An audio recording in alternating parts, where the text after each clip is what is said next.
मैं SRB sir chemistry में lesson 2 पढ़ाने जा रहा हूं। विलयन की सांद्रता ज्ञात करने की विधियां। अब बच्चों ध्यान देना है, लेसन 2 में हमें बताना है ग्राम प्रति लीटर में सांद्रता क्या होती है। ग्राम प्रति लीटर में सांद्रता, विलयन की सांद्रता ज्ञात करने की विधियों में एक विधि होती है ग्राम प्रति लीटर में सांद्रता क्या होती है। तो बच्चों ध्यान देना है, किसी विलयन के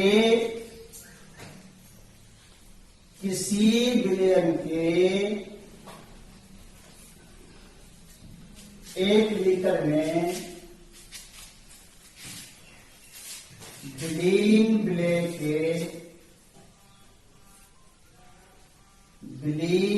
विलय के मोलों ग्रामों की संख्या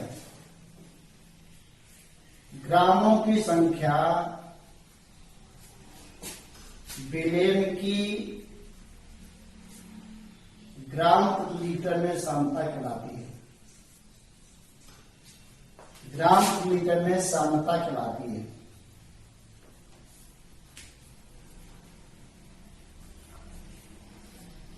किसी विलयन के 1 लीटर में, जैसे हमने 1 लीटर जल में 500 ग्राम चीनी को घोल दिया। 1 लीटर जल में क्या घोल दिया? 500 ग्राम चीनी को घोला। ये हो जाएगी 500 ग्राम प्रति लीटर सांद्रता हो जाएगी विलयन की। तो किसी विलयन के 1 लीटर में विलीन विलय के ग्रामों की संख्या विलयन की ग्राम प्रति लीटर में सांद्रता कहलाती है। सूत्र होता है ग्राम प्रति लीटर सांद्रता इक्वल टू होता है W/V, जहां पर ग्राम प्रति लीटर है strength of solution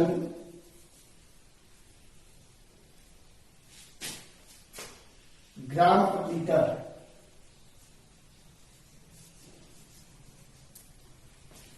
W equal to है वेट ऑफ सोल्यूट और V इक्वल टू है वॉल्यूम आयतन।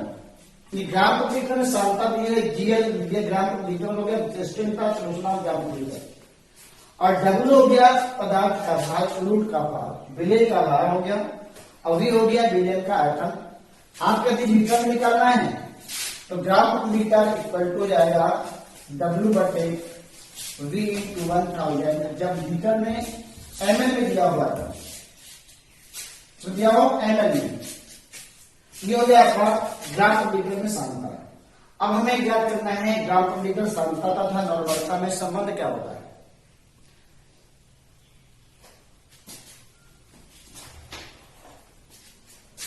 बच्चों ध्यान देना है, ग्राम प्रति लीटर तथा नॉर्मलता में क्या संबंध है। रिलेशन बिटवीन ग्राम प्रति litre strength and the normality. नॉर्मलता तथा ग्राम प्रति लीटर में संबंध है।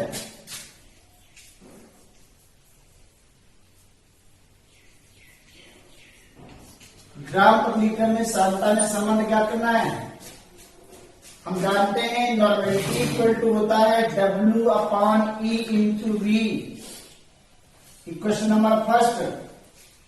और ग्राम प्रति लीटर सांद्रता इक्वल टू होता है W/V। यहां पर इक्विवेलेंट वेट W/E होता है तुल्यांक भार। क्या होता है? किसी विलयन के 1 लीटर आयतन में विलीन विलय के ग्राम तुल्यांकों की संख्या W/E होती है। ग्राम तुल्यांकों की संख्या होती है W/E होती है। तो समीकरण नंबर 2, समीकरण 1 में समीकरण 2 का भाग देने पर, समीकरण नंबर 1 में समीकरण 2 का भाग देने पर ये आएगा n/, ग्राम प्रति लीटर सांद्रता equal to W upon E into V divide by W upon V। W से W कट गया, V से V कट गया, M बटे ग्राम प्रति लीटर सांद्रता इंटू V अर्थात ग्राम प्रति लीटर सांद्रता यानी नॉर्मेलिटी इक्वल टू जाएगा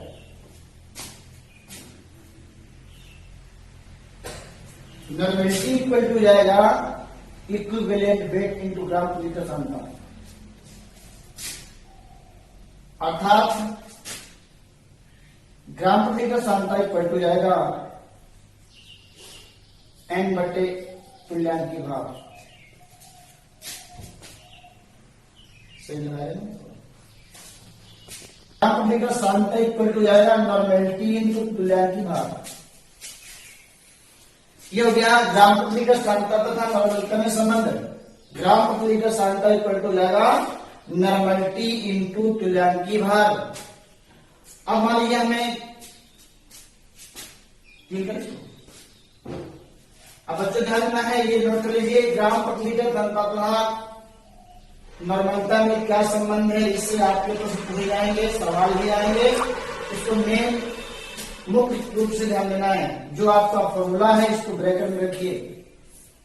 जहां पर ग्राम प्रति लीटर सांद्रता दिया है, ये नॉर्मलिटी दी है, इक्विवेलेंट वेट दिया है, तुल्यांकी भाग। नॉर्मलिटी को लिखने के लिए तीन तरीके हैं। यदि आपका विलयन नॉर्मल है तो इसमें लिखते हैं नॉर्मल विलयन और नॉर्मल। यदि आपका डेसिमल नॉर्मल है, डेसिमल नॉर्मल तो लिखते हैं n/10। सेंटी नॉर्मल होता है n/100। मिली नॉर्मल होता है n/1000। ये आपका नॉर्मल है, ये डेसी नॉर्मल है, सेंटी नॉर्मल है, मिली नॉर्मल है। आपको नॉर्मल मिला है तो वाला नॉर्मल हो गया।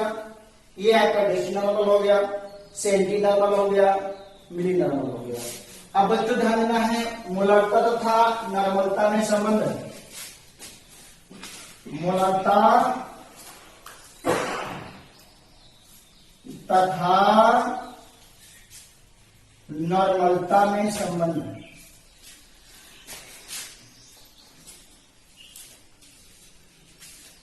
मोलरता तथा नॉर्मलता में क्या संबंध है बच्चों ध्यान देना है। मोलरिटी तथा नॉर्मलिटी क्या होती है। किसी विलयन के 1 लीटर में विलीन विलय के मोलों की संख्या को हम मोलरता कहते हैं। किसी विलयन के 1 लीटर में विलीन विलय के मोलों की संख्या n equal to W/m। n equal to होता है W/m। अर्थात किसी विलयन के 1 लीटर में विलीन विलय के मोलों की संख्या को हम कहते हैं मोलरिटी कहते हैं। इसी प्रकार से n इक्वल टू होता है W/E इंटू V। समीकरण नंबर 2। किसी विलयन के 1 लीटर में विलीन विलय के ग्राम तुल्यांकों की संख्या को नॉर्मलता कहते हैं। समीकरण 1 में समीकरण 2 का भाग दे दिया। W बटे M इंटू V बटे W बटे E इंटू V। M बटे N इक्वल टू इससे कट गया, V से कट गया, E बटे M। E बटे M होता है आपका E बटे M। क्षारकता तथा अम्लता क्या होती है। अम्लता एसिडिटी एंड डिस्टिलिटी क्या होता है। किसी क्षार में उपस्थित OH अम्ल की संख्या, किसी अम्ल में उपस्थित H की संख्या क्षारकता होती है, OH की संख्या अम्लता होती है। अर्थात N इक्वल टू होता है E बटे WM। अर्थात ये रहेगा M बराबर M/N equal to small n, जहां पर n समान है अम्लता तथा क्षारकता। क्या लगा अम्लता तथा क्षारकता। n इक्वल टू होगा तुल्यांकी भाग बटे अनुभाग, ये होती है अम्लता तथा क्षारकता। तो बच्चों ध्यान देना है, यहाँ पर अम्लता और क्षारकता क्या होती है? क्षार में पाई जाती है क्या? क्षार में अम्लता पाई जाती है और अम्ल में क्षारकता। जैसे अम्ल दिया है H2SO4, इसमें हो जाएगी एसिडिटी नहीं होगी, यहाँ पर बेसिडिटी हो जाएगी, अर्थात ये आपके इसमें क्षारकता होगी 2। जहां पर N दिखाया गया है आपकी क्षारकता वहां अम्लता। ये N क्या है? मोलरता है। N क्या है? नॉर्मलता है। ठीक हो गया? मोलरता तथा नॉर्मलता में संबंध। अब बच्चों ध्यान देना, एग्जाम्पल में देता हूं तो एग्जाम्पल में ध्यान देना है। जैसे दिया है 0.2 मोल H2SO4 की को 250 ml बिलियन कई नॉर्मलता ज्ञात कीजिए। नॉर्मलता तथा ग्राम प्रति लीटर में सांद्रता ज्ञात कीजिए। 0.2 मोलरता H2SO4 को 250 ml बिलियन की नॉर्मलता तथा ग्राम प्रति लीटर में सांद्रता ज्ञात कीजिए। तो बच्चों यहां ध्यान देना, ये N दिया हुआ है। N का मान दिया, मोलरता दी हुई है। मोलरता कितना दिया है? N इक्वल टू दिया है 0.2। इसमें ये अम्ल है। H2SO4 क्या है? आपका अम्ल है। ये एक एसिड है, अर्थात इसमें पाई जाएगी बेसिडिटी। बेसिडिटी हो जाएगी आपकी N इक्वल टू हो जाएगा 2।